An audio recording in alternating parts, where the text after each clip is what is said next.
this is TJ of AIM Global. Nandito ako ngayon sa Roxas City. Kasama ko sa mga business partner natin dito sa AIM Global, si Vice. So Vice, pakilala ka naman. Background nyo po. Okay, good morning Sir TJ. At sa mga partners natin dyan sa Dubai, sa Italy, sa Africa, at buong mundo. Dito sa Pilipinas especially. Dito sa Roxas, sa Iloilo. Good morning sa inyong lahat. Ako po si Chris Obordo. At ako po ay isang Vice Mayor sa bayan namin sa Sapian, Capiz. But before I joined politics, naging isa akong networker muna dito sa AIM Global since 2010. So sir, bakit napili yung negosyong AIM Global? Kasi maraming pwedeng negosyong pasukin eh. Pero bakit AIM Global Business yung napili? Simply kasi napakadali siyang gawin kasi nga una yung capital, yung investment napakagaan, tapos yung para nakita ko kasi yung pupunta ka lang sa tao tapos kakaibiganin mo yung tao, tapos wala kang masyadong talent talaga na i-ano sa sarili mo na i-develop or skills. So, tapos imbitahan mo lang yung tao, mag-attend ng mga orientations na iba pa magpapaliwanag. Iba pa yung magpapaliwanag, ganun lang.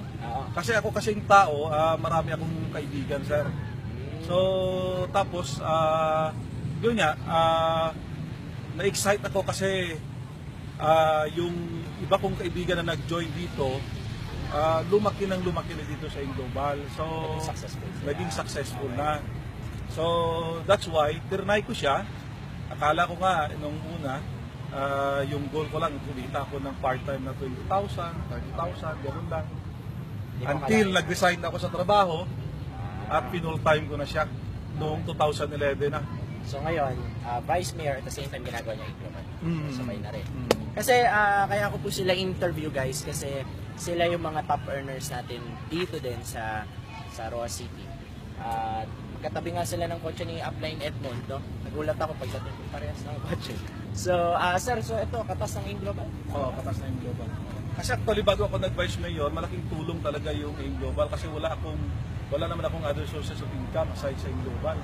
Kasi 6 years yung ginawa yung AIM Global, 1 year na part-time, 5 years na full-time. At doon nga, talagang overwhelming yung income.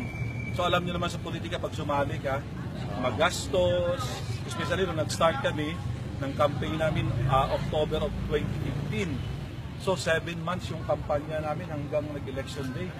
So imagine mo yung araw-araw na gastos. Pero yung yung kita ko sa AIM Global, yun ang napakaganda kasi sobrang bilib ako sa AIM Global kasi habang nasa kampanya ako, hindi ko na lahat halos ginagawa yung AIM Global.